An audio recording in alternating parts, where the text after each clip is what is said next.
TV 9 का digital platform देख रहे हैं आप और मैं हूं आपके साथ सिमरन कौर। अमिताभ बच्चन की फिल्म सूर्यवंशम तो आपको याद ही होगी, जिसके नायक ने कड़ी मेहनत मशक्कत करके अपनी धर्मपत्नी को कलेक्टर बनाया था and they lived happily ever after. इस फिल्म ने समाज पर एक बहुत अच्छा प्रभाव डाला था, जिसके बाद पुरुष आगे आए थे और अपनी धर्मपत्नियों को पढ़ाई लिखाई में उनकी मदद करने लगे थे। एक वो दौर था और अब एक ये दौर है जब ज्योति मौर्य, जिनके पति ने भी उनके ऊपर वैसे ही मेहनत की जैसे कि हीरा ठाकुर ने फिल्म सूर्यवंशम में अपनी धर्मपत्नी के ऊपर की थी, लेकिन यहाँ ज्योति मौर्य के पति आलोक मौर्य को मिला तो क्या बेवफाई। जी हाँ, और इसी बेवफाई का भी समाज पर उतना ही बड़ा असर हुआ है जितना बड़ा कि सूर्यवंशम फिल्म का हुआ था। जी हाँ, और अब इस खबर की वजह से कई पुरुष ऐसे हैं जिन्होंने कॉम्पिटिटिव एग्जाम्स की तैयारी करने गई अपनी धर्मपत्नियों को वापस बुलाने के लिए कह दिया है।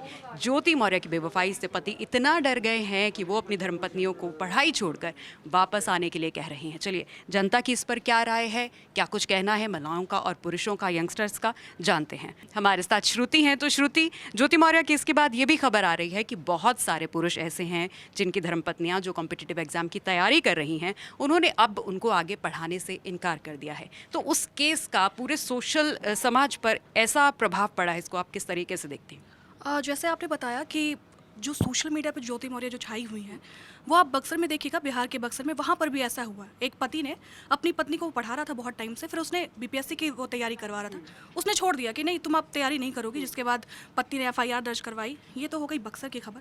आपने जो इस पर व्यू मुझसे मांगा है, तो इस पर मैं ये कहना चाहूँगी, दो चीज़ें हैं इसमें। एक तो ये चीज़ कि अगर वो किसी से प्यार करती है लड़की, अगर वो किसी रिश्ते में खुश नहीं है, मान के चलिए कि अगर मैं और आप किसी रिश्ते में खुश नहीं हैं, बंधे हुए हैं कि नहीं यार मुझे हटना चाहिए इससे, तो फिर अगर इस नज़रिए से आप देखते हैं तो वो उन्होंने बिल्कुल सही किया है कि अगर मैं खुश नहीं हूँ 13 साल के बाद अगर उसको रियलाइज़ हुआ कि मैं खुश नहीं हूँ तो वो हट गई, सिंपल। और दूसरी चीज़ ये कि अगर सोशल मीडिया पे ये भी छाया हुआ है कि भैया आप लड़कियों को पढ़ाते हो, आगे बढ़ाते हो, लेकिन लड़कियाँ जो है आपका साथ छोड़ देती हैं, आपको तलाक देती हैं, आपके साथ चीट करती हैं। तो 1, 2, 3 केस से आप पूरी महिलाओं को जज नहीं कर सकते हो। पूरे महिलाओं के बारे में आप ये नहीं बोल सकते। जैसे मैंने सोशल मीडिया भी खोला, ट्विटर खोला, मैंने इससे देख रही थी कि क्या क्या सोशल मीडिया पे छाया हुआ है। मैंने ये देखा इसमें कि लड़कियों को लोग भर भर के मतलब उनके अगेंस्ट में पोस्ट कर रहे हैं, उनके अगेंस्ट में बहुत कुछ बोल रहे हैं। ऐसा नहीं होना चाहिए कि अगर आप 3-4 लड़कियों को देखते हैं तो उसके बेसिस पे आप जज नहीं कर सकते हैं। बिल्कुल बिल्कुल सही कहा आपने। और अंजलि, और क्या आप श्रुति की बात से सहमत है कि जनरलाइज इस टॉपिक को नहीं करना चाहिए था? ज्योति मौर्य ने जो किया वो उनकी निजी चॉइस थी, लेकिन बाकी जो एस्पिरेंट्स हैं, जो महिलाएं हैं जो अपने मायके घर में नहीं पढ़ सकी, या वो फाइनेंशियल क्राइसिस की वजह से या फिर रिस्ट्रिक्शंस थी तब नहीं पढ़ सकी, लेकिन पढ़ना चाहती है और उनके पति उन्हें पढ़ा रहे हैं, लेकिन इस केस की वजह से उनकी लाइफ पर भी बुरा इम्पैक्ट पड़ रहा है कि उनको भी अब शक की नज़र से देखा जा रहा है। किस तरह के देखिए, जाहिर सी बात है, ये बात तो पूरी तरह से गलत है। आप हर महिला को इस कैटेगरी में नहीं रख सकते। लेकिन आपने पूछा कि आप श्रुति की बात से एग्री करती हैं, तो मैं एक पॉइंट से एग्री नहीं करती हूँ। इन्होंने बोला कि आप अगर रिलेशनशिप में रहते हैं, आपको अलग होना है तो हो जाइए, लेकिन इस केस में ये अलग है। आपको अलग होना है, आप होइए, लेकिन कानूनी तरीके से होइए। आप ये कह रही हैं कि मैं आप पे आरोप लगाऊंगी दहेज का, मैं आप पे ये करूंगी, लोग ज़्यादा इसीलिए ही भड़क रहे हैं। अब आप देखिए ना, सोशल मीडिया पे क्या हैशटैग चल रहा है, आप बेटियों को पढ़ाइए लेकिन बहुओं को मत पढ़ाइए, आप हीरा ठाकुर मत बनिए। जो पुरुष है वो कह रहे हैं हमें हीरा ठाकुर नहीं बनना है। जैसे कि हमने देखा था कि मूवी हमने जो देखी थी, उससे ही कहीं ना कहीं लोग काफ़ी इंस्पायर हुए थे कि भले ही जो लड़का है वो अनपढ़ था, लेकिन उसकी बीवी ने, उसने पढ़ाई की, कलेक्टर बनी वो, और वो लोग साथ में रह रहे थे। ना जाने कितने हम ऐसे एग्जाम्पल देखते हैं जिनकी हम तारीफ करते हैं, लेकिन इस केस के बाद सभी महिलाओं को उस तरह से आंकना, और ये कितनी नाइंसाफ़ी है ज्योति मौर्य ने जो किया। ये उन लड़कियों के साथ कितनी नाइंसाफ़ी है जो शादी की बात पढ़ना चाहती हैं। एक तरह से आपने तो रोक लगा दी है, अब कहीं ना कहीं दिमाग में ये बात रह जाती है कि कहीं ऐसा तो नहीं होगा, कहीं मेरी पत्नी मुझसे आगे निकल गई तो कहीं वो ऐसा कदम तो नहीं उठा लेगी। अब किस किस को समझाएंगे, किस किस को समझाएंगे? तो ऐसे केसेस पे कुछ ऐसा स्टेप लेना चाहिए। मुझे लगता है कि लोगों को लगे कि ऐसा नहीं करना चाहिए, और लड़कियों के साथ भी नाइंसाफ़ी ना हो जो शादी के पहले नहीं पढ़ पाई और शादी के बाद पढ़ना चाहती हैं। चलिए, ये तो रही लड़का और लड़की की बात, जो हस्बैंड वाइफ शादी के रिश्ते में थे। अनुभा, पेरेंट्स भी बहुत ज़्यादा सख्ते में आ जाते हैं, बेशक वो लड़की के पेरेंट्स हो या फिर जो लड़के के पेरेंट्स हो। अब देखिए, बात हो रही है कि बहुओं को नहीं पढ़ाया जाना चाहिए, जैसे कि अंजलि ने कहा, हैशटैग चल रहा है। लेकिन अब ज्योति मौर्य केस के बाद जो पुरुषों के माता पिता हैं, उनका भी स्टैंड बदल गया। अगर कोई पुरुष चाहता भी है कि मैं अपनी धर्मपत्नी को पढ़ाऊँ, उसका इस केस से कोई इम्पैक्ट उसको नहीं पड़ा, लेकिन फैमिली प्रेशर हो जाएगा कि हाँ आप ऐसा मत करिए। बिल्कुल, जैसा कि ये हैशटैग जो चल रहा है वो बिल्कुल गलत है। आप एक लड़की के ये इससे आप सबको जज नहीं कर सकते हो। इसका सबसे बड़ा उदाहरण एक और आप मध्य प्रदेश का ले सकती हैं, निशा बांगरे। वो भी सोशल मीडिया पर काफ़ी फेमस हुई है और दोनों को मिलाकर मीम्स बनाया जा रहा है। एक ने पति को छोड़ा अपनी नौकरी के लिए और एक ने नौकरी के लिए पति को अपनाया, नौकरी छोड़ दी। निशा बांगरे ने मध्य प्रदेश में नौकरी छोड़ दी क्योंकि उनको छुट्टी नहीं मिल रही थी और टाइम नहीं मिल रहा था, और इस वजह से आप बिल्कुल गलत है ये। आप ज्योति मौर्य पे सीधे आप कानूनी तौर पे आप उसको लेकर चलिए। आप सीधा उन पे ये आरोप नहीं लगा सकते कि आप उन्होंने पति के लिए छोड़ दिया। उनका पर्सनल ये पर्सन टू पर्सन वेरी करता है, मतलब ज़रूरी नहीं है कि जो ज्योति मौर्य ने किया या कोई और महिला भी वो आप करे। ज्योति मौर्य के तौर पे सारी लड़कियों को नहीं आंक सकते हैं, बिल्कुल नहीं कर सकते। और इससे आज हम विकसित भारत की बात करते हैं, लेकिन अभी भी उस गांव में लड़कियों पर रोक लगती है। आप कभी वहां जाकर देखिए, इससे गांव में जो लोग हैं, जो भी महिलाएं हैं या फिर जो भी बच्चियां आ रही हैं, उनके आगे वाले लाइफ पे बहुत इफेक्ट पड़ेगा। तो आप ये नहीं कह सकते कि आप बेटी को मत पढ़ाइए, बहू को मत पढ़ाइए। इस एक केस से आप उदाहरण नहीं दे सकते। वहाँ पे आप निशा बांगड़े जैसे लड़कियों को भी देखिए, जिसने आईएएस ऑफिसर होते हुए भी अपने पति के लिए छोड़ दिया अपनी नौकरी। लेकिन विडंबना ये है कि निशा बांगड़े के केस को उतनी हाइप हमारी सोसाइटी में नहीं मिली। एग्जैक्टली जितनी कि ज्योति मौर्य को मिल रही है। Exactly. चलिए, ये तो महिलाओं की राय थी। अब पुरुष भी हैं हमारे साथ, इनकी राय भी जान लेते हैं। देवेश, तो आपने सुना कि लड़कियों ने क्या कहा कि एक केस की वजह से आगे उन पर और रिस्ट्रिक्शंस लग जाएंगी जिस तरीके से हुआ, लेकिन जनरलाइज इसको नहीं करना चाहिए था। आप किस तरीके से देखते हैं? देखिए मैडम, अगर आलोक जो ज्योति मौर्य के पति हैं, अगर वो ऐसा करते थे तो महिलाओं की क्या राय होती, महिलाएं क्या सोचती हैं? अगर वो एसडीएम बनने के बाद अपनी पत्नी को, ज्योति अगर एसडीएम ना होती, वो एक गृहिणी होती हैं, हाउसवाइफ होती, तो महिलाएं क्या सोचती हैं उस पर? राय दे सकते आज भी आज के टाइम पे एक महिला जितना ट्रोल होती है उतना पुरुष नहीं होते। जो फेस महिलाएं करती हैं अपनी सोसाइटी में, वो पुरुष नहीं करते। तो ये बहुत बड़ा डिफरेंस है। जी, हिमांशु, चलिए हिमांशु, आप तो बिहार से आते हैं और जिस केस की हम बात कर रहे हैं वो भी यूपी बिहार का ही है। तो देवेश ने कहा कि महिला है, अगर पुरुष ऐसा करता तो इस केस को किस तरीके से देखा जाता? हाँ, तो डेफिनेटली है कि पुरुष ट्रोल नहीं होता, क्योंकि हमारा समाज ऐसा ही है। पुरुष को कोई नहीं कहता कि आपने गलत किया, आपने सही किया, इस पे कुछ नहीं होता। ये खबर ही नहीं बनती, समाज इस बारे में सोचता ही नहीं। क्योंकि ये महिला ने किया है इसलिए इतना हाइप बना है। लेकिन मैं ये कहना चाहूँगा कि रिश्ते आजकल जो हमारा समाज हो गया है उसमें आम हो गया है। रिश्तों का टूटना, धोखा देना बहुत आम है, लेकिन सहज नहीं है। फ़र्क है आम होने में और सहज होने में। ठीक, किसी का रिश्ता ब्लैक एंड वाइट नहीं होता है एकदम। किसी का किसी से रिश्ता हो, पति पत्नी का, माँ बाप का, भाई भाई का, भाई बहन का, किसी का रिश्ता ब्लैक एंड वाइट की तरह क्लियर नहीं है। सारे मतलब हमारी ज़िंदगी ऐसी है कि मतलब रंगों से भरी पड़ी नहीं है।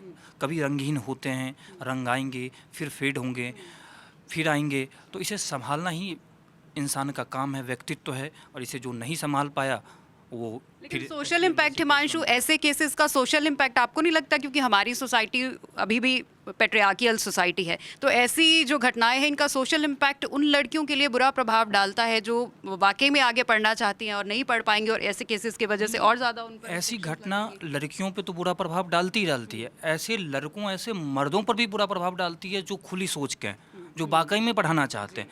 फिर समाज उन पे थोप देता है कि भाई तू क्या कर रहा है। ये भी होता है। सिर्फ ऐसा नहीं है कि इसका सवाल, इस घटना का प्रभाव सिर्फ लड़कियों पे पड़ेगा, लड़कों पे ही है।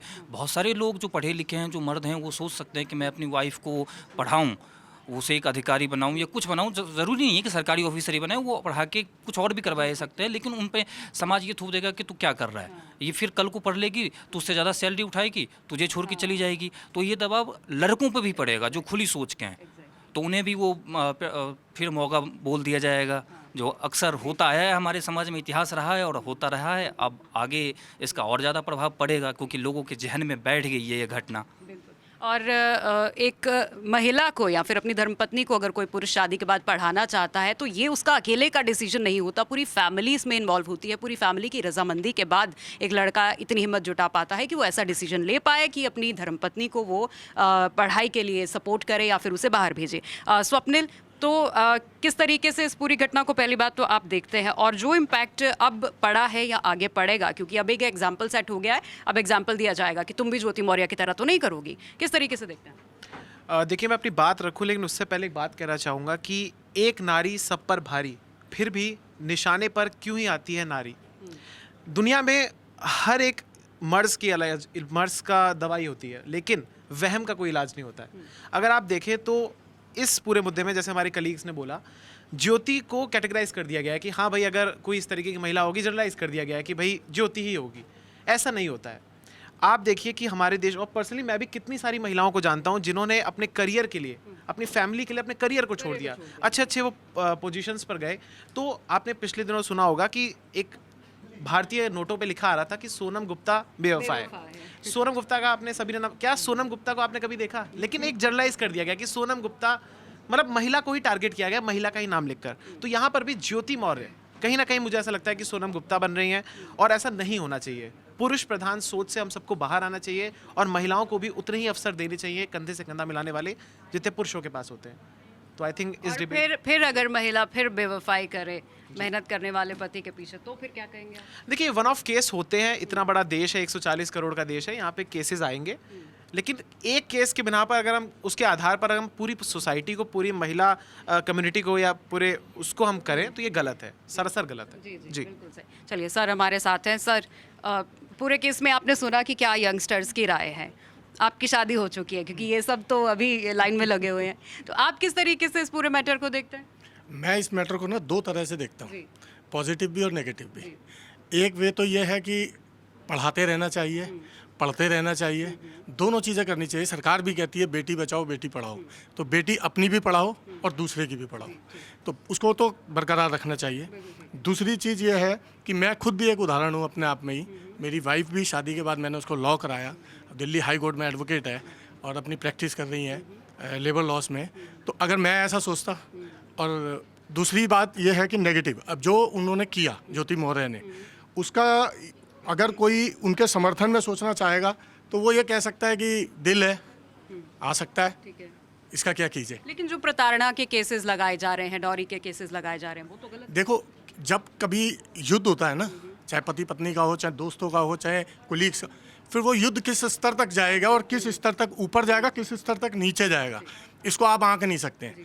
अब उनके पास ये शायद हथियार होगा कि हम ये यूज़ करते हैं, वो अपना करेंगी, वो अपना करेंगे, मगर इसमें वो दो उनकी जुड़वा बेटियां भी हैं, कैरियर उनका भी ख़राब हो रहा है, समय उनका भी बर्बाद हो रहा है, ये उनका पीक टाइम है परवरिश का, वो बर्बाद हो रहा है। तो मैं तो यही कहूँगा, अगर मेरी बात उन तक पहुँचे तो इन सब चीज़ों को छोड़ करके ना सिर्फ वो करें जो बच्चों के लिए अच्छा हो। के लिए जरूरी है, because, हाँ, बाकी तो अपना तो करियर बाकी तो बना मैंने लिया आपको है। बताया ना, दिल है, अब दिल का क्या कीजिए, वो तो अपने हिसाब से चले गई, तो इसलिए उसमें कुछ नहीं कर सकते हम। बिल्कुल। तो ये सर का एक्सपीरियंस है शादीशुदा होने के बाद किस तरीके से चीज़ें बदल जाती हैं। हाफिज जी हमारे साथ है। उसके लिए एक चीज़ और है, ना तो पढ़ना बंद करें ना पढ़ाना बंद करें, बेटी अपनी हो या किसी और की हो, पढ़ाते रहें। बहुत अच्छी बात सर आपने कही। हाफिज जी, आप भी मैरिड हैं, सारा केस आपने सुना है, किस तरीके से आप पहली बात तो इस केस को देखते हैं? मेरे हिसाब से ये केस तो पति पत्नी के आपस का झगड़ा है, उनका आपस का घर का झगड़ा था, जो भी है उनका, जो भी डिस्प्यूट हो, जो इसको इस लेवल पे लेकर गए, ठीक है ना। मेरे हिसाब से तो ये आप दोनों को आपस में बैठ कर सुलझाना चाहिए था बातचीत से, ना कि उसको किसी थर्ड बंदे की उसमें एंट्री देनी चाहिए। ठीक है, लेकिन ये झगड़ा चलिए सुलझा लेना चाहिए था, लेकिन अब बात ये है कि बीच में थर्ड पर्सन की एंट्री तो हो गई है, चलिए वो भी छोड़ दीजिए, क्योंकि सर ने बोला कि दिल है, दिल का तो कुछ कर नहीं सकते। लेकिन ये जो झूठे लांछन लगाए जा रहे हैं, क्या महिलाओं को एक्स्ट्रा पावर है कि आप लॉ जो हमारा है एक्स्ट्रा पावर देता है महिलाओं को कि ऐसे झूठे केसेस आप डाल दीजिए और आप फारिग हो जाएंगे? झूठे केस अगर वो लगा रहे हैं तो ये उनकी मतलब मॉरलिटी, उनकी जो आत्मा क्या क्या किस लेवल पर जाना चाहती है। अगर आप किसी पे झूठे इल्ज़ाम लगाते हैं तो इस झूठे इल्ज़ाम का क्या आप सिला चाहते हैं कि आप शॉर्ट टर्म के लिए उनका अपना इंटरेस्ट देखना है क्या? ठीक है, शॉर्ट टर्म में आपने अपना इंटरेस्ट देख लिया कि ठीक है, मेरे को फलाने से अगर लगा हुआ है, मैंने उसके फेवर में जाना चाहूँगा, और अपने जिस साथी को छोड़ लो जिसने आपके लिए इतना सब कुछ त्यागा, आपके लिए सेक्रीफाइस किया, आपको सब कुछ दिया, आपके लिए ऑनेस्टी, आपके संग में एक रिश्ता रिलेशनशिप उसमें रहा हो, तो ये चीज़ तो गलत है। क्योंकि आगे जाके ठीक है आपको शॉर्ट टर्म में लग रहा है, आपको लॉन्ग टर्म में आपको उसका देखिए कि उसका क्या रिजल्ट निकलने वाला है। क्योंकि जरूरी है कि जिस शख्स के साथ आप जाना चाह रहे हैं, जो ऑलरेडी मैरिड है, वो भी मैरिड है, वो भी अपनी फैमिली को छोड़ कर ये कर रहा है, तो उसका रिजल्ट आपको क्या मिलने वाला है? बिल्कुल सही बात बोली। चलिए पंकज जी हमारे साथ हैं। पंकज जी, अब जो खौफ पैदा कर दिया है ज्योति मौर्य ने लड़कों के मन में या पुरुषों के मन में कि महिलाओं को अपनी धर्मपत्नियों को वापस बुलाने लग गए हैं, क्या प्रभाव सोसाइटी पर पड़ा इसका? देखिए सिमरन, इस घटना को सबसे पहले तो जो अगर हम इसे सामाजिक अपराध की तरह देखें तो अगर ये सामाजिक अपराध है तो सबसे पहला सवाल ये बनता है कि क्या ज्योति मौर्य ने इससे पहले कोई दहेज की या कैसी भी कोई रिपोर्ट दर्ज करवाई थी। अगर नहीं करवाई थी तो आप समझ लीजिए कि सीधे सीधे ये मसला सीधा है एकदम कि भाई एक उसको जब अपनी सोशल लाइफ और अपनी आगे का अपना पूरा करियर उसको बहुत सेफ दिखाया, उसने ठीक अपनी मेहनत से बनाया, लेकिन उसमें पति का उसका बड़ा योगदान था। ऑब्वियसली अगर पति उस लेवल पर जाकर पति ये शर्त देता कि आप जब एसडीएम बनोगे तभी मैं शादी करूंगा, तो आप सोचिए वो लड़की आज कहाँ होती है ना। तो अगर इसको आप सोशल क्राइम के लिहाज से देखें तो मुझे इसमें मैं ये ऐसा नहीं समझता हूँ कि उसके पति उसका पति जो ये डिमांड कर रहा है कि भाई हम साथ रहना चाहते हैं। तलाक की बात होती तो पहले भी तलाक और तलाक होते हैं इस देश में, है ना, बहुत आसानी से होते हैं। तो अगर दोनों तलाक चाह रहे थे तो तलाक हो जाता। ये आम तलाक का मसला नहीं है। देखिए इसमें अगर पति भी एसडीएम बन जाता, सेम कंडीशन अगर पति के साथ होती और वो छोड़ देता तो भी खबर बनती, है ना। क्योंकि मसला यहाँ पर ये है कि आपने अपने आप को खुद को सेफ रखते हुए एक उस स्टेज पर जाकर वो फैसला लिया है कि अब वहाँ से आगे का रास्ता पति के लिए तो बहुत मुश्किल है, ज्योति के लिए इसलिए मुश्किल नहीं क्योंकि ज्योति के पास अब जॉब है। होता है कि आप जिस जॉब में होते हैं, आप जिस प्रोफाइल में होते हैं, अगर वो सेफ़ है तो समाज भी आपको एक अलग से शील्ड दे देता है, सेफ्टी के लिए आपको दे देता है। अब उसमें मुद्दा ये है कि भाई अगर ज्योति मौर्य जिस रिलेशन में भी रहना चाह रही है, ठीक है, उसकी अपनी मर्जी है, दोनों अगर तलाक के उस पर आते हैं, मुद्दा ये है कि आखिर उसने छोड़ा क्यों, वजह क्या थी छोड़ने की। वजह सिर्फ इसलिए थी अगर ज्योति मौर्य का सिलेक्शन नहीं होता तब क्या वो छोड़ देती, वो नहीं छोड़ती। तो ये सब मॉरलिटी की बात है। ये अपराध से, सामाजिक अपराध से पहले, घर के बाहर से पहले, थाने और दहेज वाले एक्ट से पहले ये मसला जो है ये घर का है। तो अब आपकी मॉरल पुलिसिंग क्या कहती है कि भैया हम, क्योंकि देखिए 70% चीज़ें आज भी जो है कानून हम मानते हैं, लेकिन 70% चीज़ें पहले अपने आप से चलती हैं। हम अपने बच्चों को अच्छी चीज़ सिखाते हैं, शिक्षा देते हैं कि भाई आपको ऐसा व्यवहार रखना है, वैसा व्यवहार रखना है ना। आप अगर कोई भी कितना भी बुरा माँ बाप कभी बच्चे को ये नहीं कहते कि आप किसी के साथ बुरा करिए, ठीक है, या सेल्फिश रहिए। हमेशा कहते हैं ना शेयरिंग इज़ केयरिंग। तो पति ने वो चीज़, ठीक है, पति का जो भी स्तर रहा हो, पढ़ाई का स्तर रहा हो, मेंटल जो भी लेवल रहा हो, ऑब्वियसली एसडीएम के लेवल का नहीं होगा, लेकिन उसके बावजूद उसने इतनी बड़ी चीज़ सोची, है ना। उसने एक सपना पाला है। वो सपना सिर्फ अकेले ज्योति मौर्य का सपना नहीं है, वो उसके पति का भी सपना है। ज्योति से पहले उसके पति ने ये डिसाइड किया होगा कि नहीं, मुझे अपनी पत्नी को पढ़ाना है।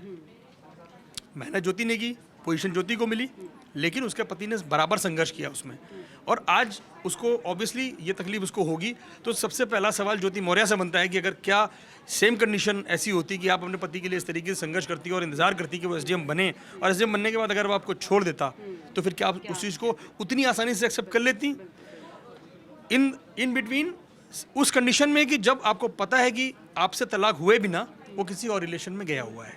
क्या आप इस चीज़ को ऐसे एक्सेप्ट कर लेती?